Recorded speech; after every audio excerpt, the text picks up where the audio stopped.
Hello, everybody out there in the internet. Welcome to Comic Book Reviews Talk for the week of February 4th, 2014. I'm Ticketmaster, joined by my good friend Buff Larkin. Man, oh man, is it fun. This is going to be fun because we are going to sit down and we're going to review the books that we did last week. And we're going to tell you, we want to save you money. We'll waste our money to save you money. That's what we're doing. Isn't that right, Tekken? Yeah.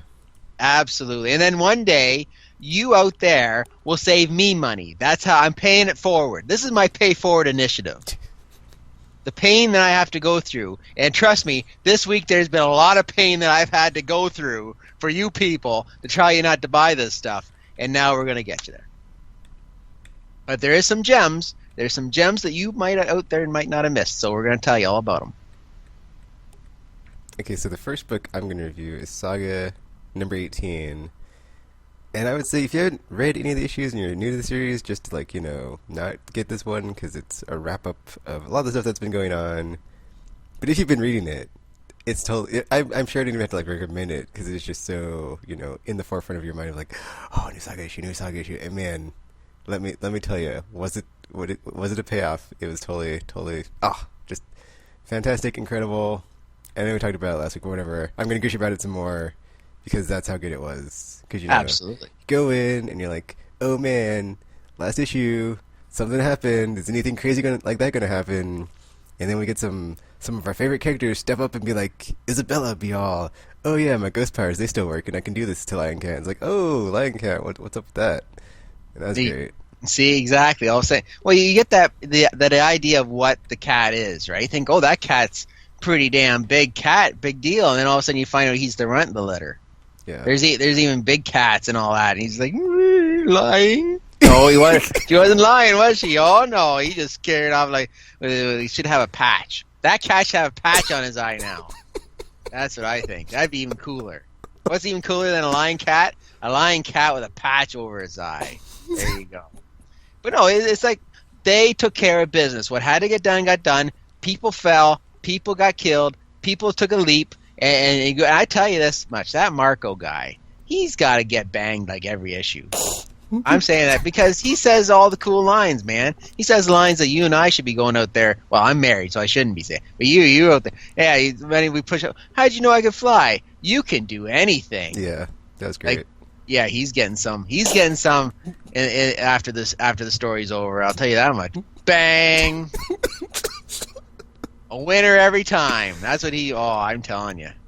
Man, I wish that he could write for me, just in life. And I wouldn't get in so much trouble with my wife. That's how that works. And I'd be very happy with that. I would get in so much trouble with my wife. I wouldn't. She said, do the garbage. And I said, you could do anything. And she said, not the garbage, go out and get it. Oh, yes, dear. There you go. Perfect.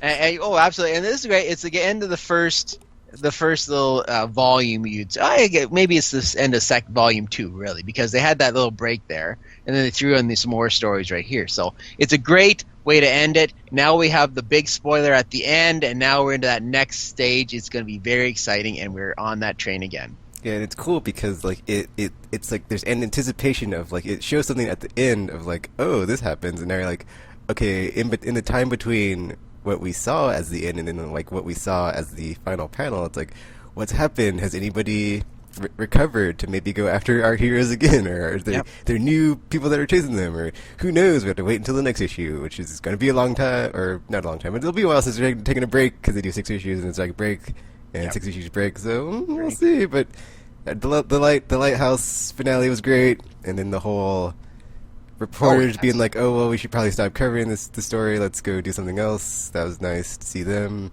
And then the other bounty hunter lady that you find out her relation to the Will, and it's like, oh, so that's what happened. And spoiler alert, the Will's real name is William. I thought that was awesome. That's so simple, it was brilliant. That's so stupid, it was brilliant. That's how it was. So stupid, it was brilliant.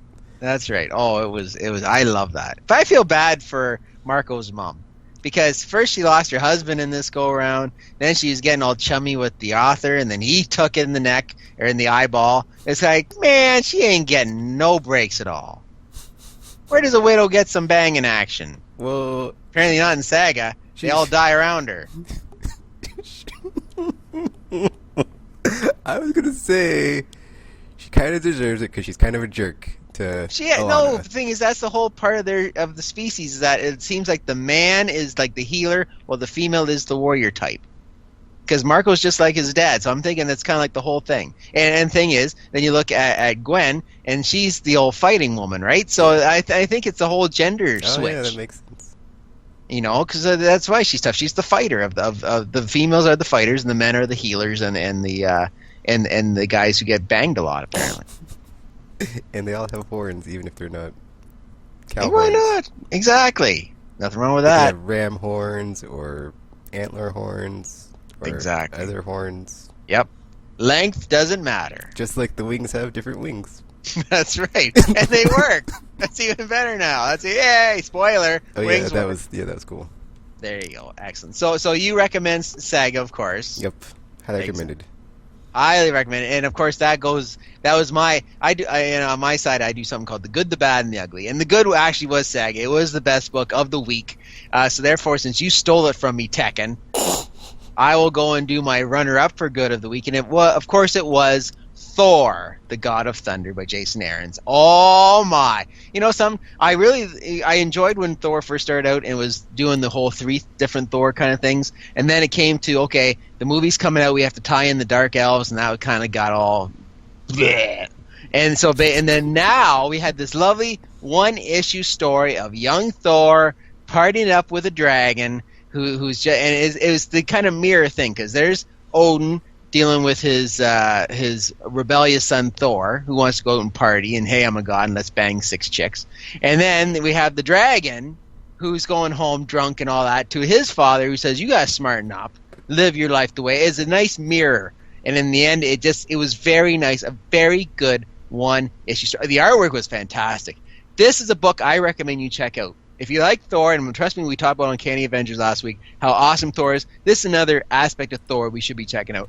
Very, very good book. Highly recommended. You guys should check it out. That is my de facto good of the week after you stole my Saga from me. Saga. Alright, and then my next book I have to talk about is Uncanny Avengers number 16. Another wrap up of a story arc. So I can't say, if you're a new reader. No, yeah, it's not wrapping it up. There's it's still fighting to go. okay. There's like one thing to do, but for the most part, There's 2 things. He's got to kill his sister, and he's got to take on the Celestial. well, the thing is like he could just like present the axe as evidence and be like they did this, and it could just be like, oh, okay, go Thor, God of Thunder.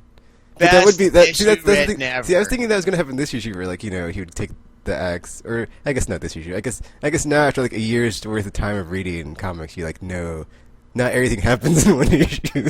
But what happened? Well, no, you know what's going to happen.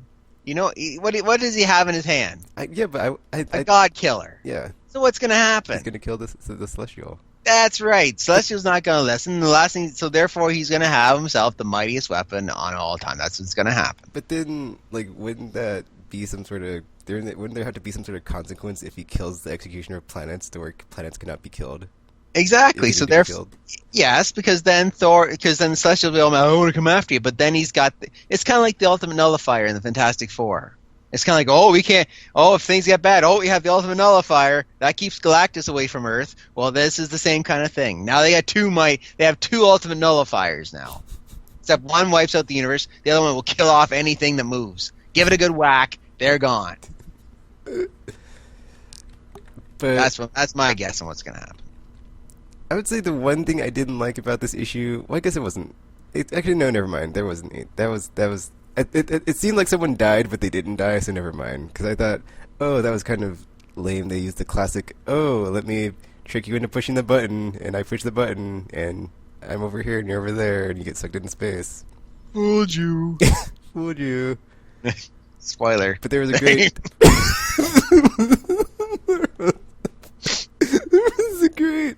a great 2v2 scene where you have Thor and Captain America teaming up against the best villains of last year, the Apocalypse Twins, and it was great. And like Captain America's like their time powers don't work if they're not together, and Thor's like, all right, and just charges through like walls with Eamon or Ariel or whatever, which one the brother is, and just like breaks a ton of walls as he like pushes them through. And that's great. And they just start throwing down. It's Captain America versus the sister, and then Thor versus the brother. And like the whole time, the brother's just like spieling about blah blah blah. I'm the blah blah blah of the cosmos, and I've seen the future, and this is meant to be, and I'm gonna rule, and blah blah blah. And Thor's just like the whole time, I care not.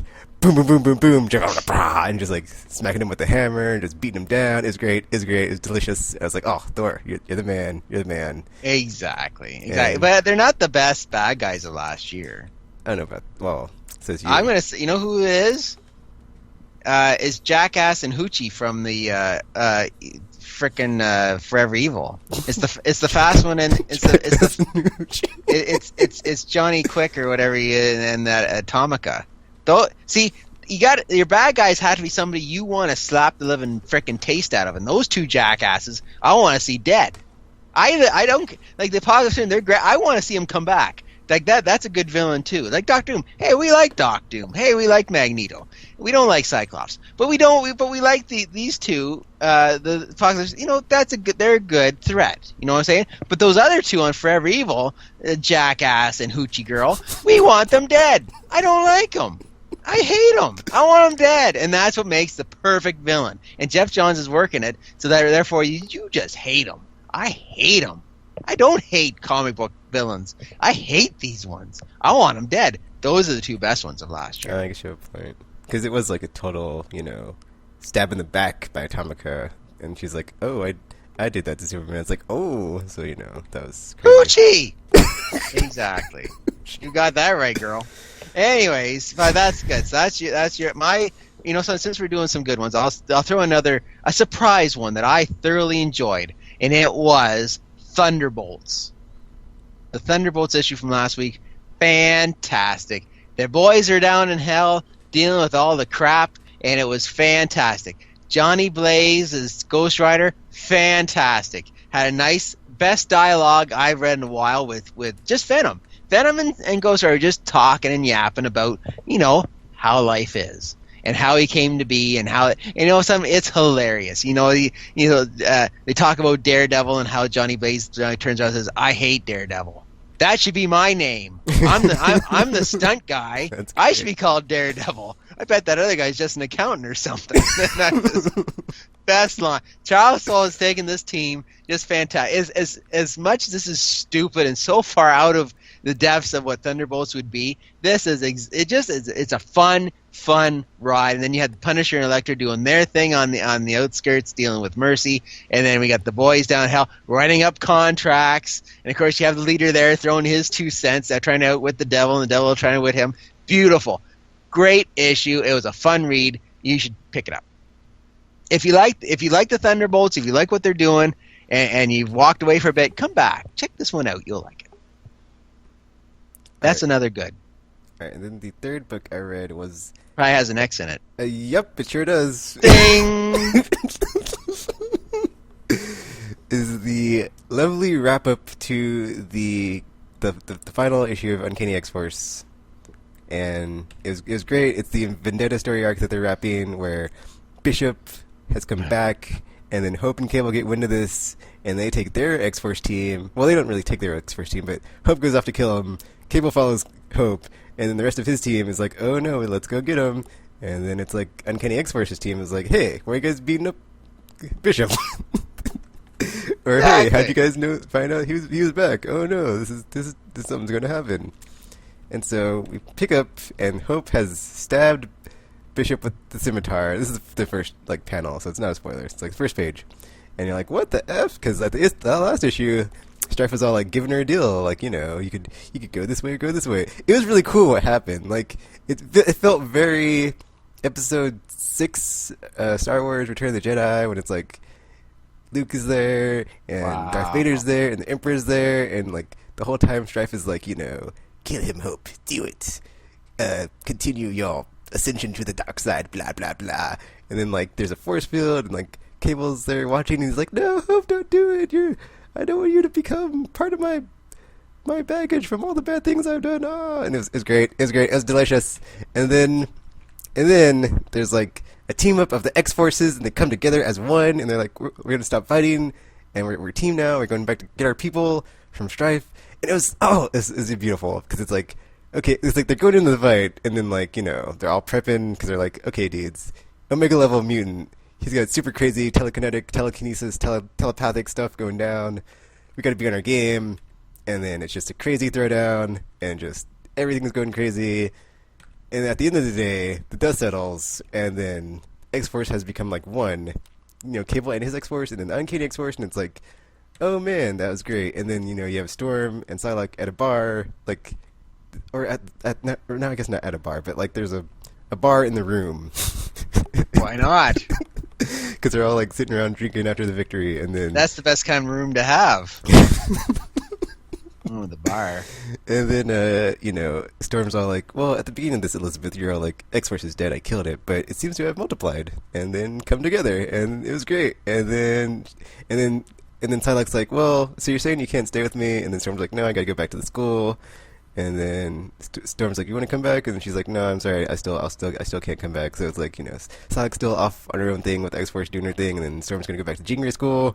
And then like at the end of the issue, there's a X-Force #1 in February, so I guess there's going to be, the teams we're going to combine, because we have Phantom X, Spiral, Psylocke, and Cable on the front, and it's like, oh, there you go. See? That's going to be fun times. I cannot wait to read it. So, thanks for spending a whole year reading shit just to get to this. Hey!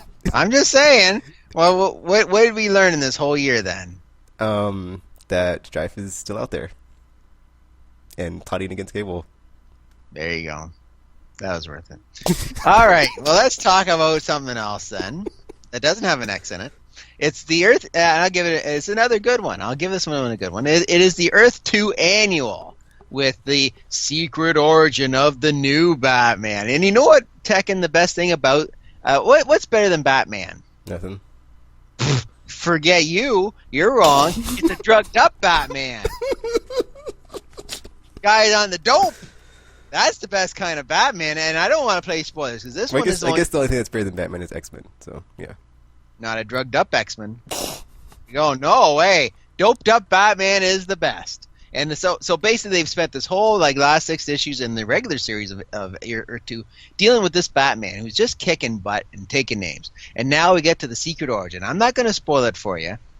Besides, we've already added in the drugged up one. That's my big enough spoiler. But I'm just saying this was a fantastic, great artwork, great story. It lead us to that next stage. We finally get to find out who is behind the cowl. And it is a fantastic read. It's very interesting how this one was played out. And something, it's nice to read a story about bad Superman going around beating up people and breaking the Flash's ankle. So it was nice, plain old regular Earth 2 story dealing with all that stuff. It was excellent. I thoroughly enjoyed it. I give it my recommendation for anybody who's been thinking about jumping to Earth 2. You might as well pick it up now. You will be shocked. And you might even go, "Oh man, really?" But if you take the time and just accept it, it will be a fantastic read for you, and that's good. So now that the good stuff's over, let's get to the bad. And the bad, my friend, is the final issue of Fantastic Four. No, you know something. The good thing is it's the final issue of the Fantastic Four. Goodbye. Good riddance. I spent remember when you told me, Tekken, I asked you a couple minutes ago what the whole thing was, the whole year of X-Force? Ask the same thing about me, Fantastic Four. And what was the whole point of the year? Beast the frick out of me! And that makes me mad. It's like, at the very start, we had them breaking all apart. And then Reed was starting to, he wasn't healing. And all of a sudden, there's some problems. And then we got into Sue getting naked. I was doing the invisible, and all half her clothes were coming on and off. And then we had the Thing starting to lose some of his rocks. And then we got to Johnny losing control of his fire. And we got to that. And then basically, whatever happened, and just got mumbled into this great big contorted, stupid time travel story that dealt with the whole. They had to wrap it up real quick, and I can't say I see Carl Cassell wrote this book, and Fraction had his idea, and then he just handed it off to Cassell to finish it off. And I got to say this: Carl Cassell and Rob Liefeld and Barbara Cassell, now they've parted ways. They were the reason why I kept reading comics when I was younger, because they created a great book called Hawk and Dove, a great miniseries and a great series called Hawk and Dove. For me, it was great. Everybody else can poo-poo on it all they want. So it was nice to see Carl go in there, get a shot at writing this, but it still, in the end, was a gigantic flop for me. It was goodbye. Let's have James Robinson try his best to give these guys a little push. But then again, you got to remember, he had to follow Hickman, and that's a little difficult to do nowadays, isn't it? Yeah, because Uncanny X-Force had to follow Reminder, and it was definitely not as good. It wasn't even as long, so yeah. There you go. It's a mighty big shoes to fill. They tried. I'll give them that, but it just is this whole, they knew it was a year and they had to stretch it out, and unfortunately it was just it took too long. It's just we didn't know about it now then, but we do now that they're doing these seasons now, and therefore it really hurt the Fantastic Four that they had to do this whole great big arc where it could have really been solved in maybe 6 issues. They kept it going for like 16 to 18. It was like, just, it shouldn't have happened. It shouldn't have happened. Though will say this, I did like the big splash page near the end of the issue where it had all the characters. Of course, you saw Stan and Jack and party, and they had all kind of like a big ensemble of characters, and you see Stan and Jack and all these kind of little things, little Easter eggs and little tip of the hat. I really thoroughly enjoyed that, but it wasn't worth paying the money I did to read it. So that gets put in my bad. Another bad that got thrown out there is Inhumanity 2. Oh yeah, I read part of that one. I think I'm not so much on Inhumanity. Yeah, part, and that's the thing, the good part, the part where Medusa's still in bed in her nightie. That's the part you read. I understand that because that was some freaking good art. That was some great art. I went, wow, the artwork here is fantastic. It was like is Nick Bradshaw. And it was like I looked at and the thing is, the reason why I kept my eye on who did this, man, this guy's got some stuff.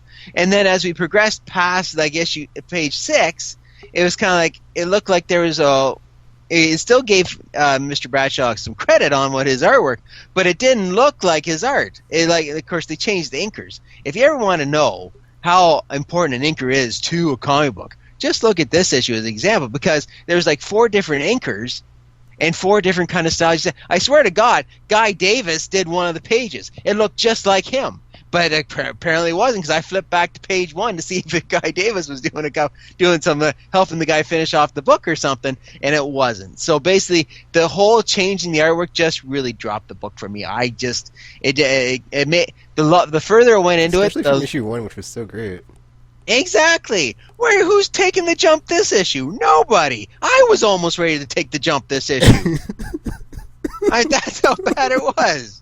It's just the more it went into the story, the less interest I got, and that meant it was a bad issue for me, and I had to tack that on there. It just wasn't good. And of course, the ugly for me. Oh, the ugly for me this week. The absolute was Damian, Son of Batman, number 4. Now, I picked up the Joker when it was the Villains Month back in September, and that was also done by Kubert, and it was absolutely you remember me talking about that. Yeah, and I wasn't happy with that, but it was Damian. We missed Damian. I gave it a shot, and number 4 came, and I went, for like the dialogue, just not there wasn't a like Damian would do or whatever that sound effect. None of that Morrison used to throw in there every page pretty much. It was very different. It was just I wasn't Damian. I didn't feel that was Damian. It was just very weird and offbeat. It was like Batman was beaten up, like Bruce was beaten up, and he couldn't do anything about him. What the heck is Batman? Even drugged up, he'd kick your ass. Even if he's old and 85, he'd still kick your ass. And it was like, no, it was like this. And then we brought back old Joker, and it was like, that's a spoiler, I guess, if you're going to... Trust me, don't buy the book. Don't buy it. There's your spoiler. Joker shows up at the end, old crashy old jokey. And then don't buy it. It was not a very good issue. It was my ugly of the week. Alrighty. So this week should be fun, because we have some more good issues coming out as of tomorrow. What do you know what's coming out? I don't know what's coming out. Okay. Well, that's the best thing about it. No, there's some spoilers for us when it comes out. That's good. Hopefully, Swamp Thing. That Swamp Thing and Earth 2 are two books I'm looking forward to this month to picking it up. But usually Swamp Thing's like, well, this is the first week, so we're going to get that Swamp Thing and Earth 2. So that's going to be very exciting. And maybe a next book. You never know. There's about 5 printed each week. So there you go. All right, so I guess that's it for the reviews. Short and sweet, baby. Length doesn't matter. Woo! And yeah, that's it for this issue or episode, what have you, of Comic Book Talks reviews or whatever. And we'll be back whenever you see or hear from us again. Later. Wait, you gonna kill me now? What? No. Are you threatening to kill me? No. And whatever you hear from us next, you're gonna kill me off. I know you are. But I'll come back. Oh, how'd you like? You didn't read the Guardians of the Galaxy? Not yet. No. Okay, we'll save that for next week. I was gonna read it, but I'm 2 issues back. Well, I'm not 2 issues back, but like I haven't read the issue before that, so I want to read that one and then the tie into the Jean Grey trial. Oh, good, perfect.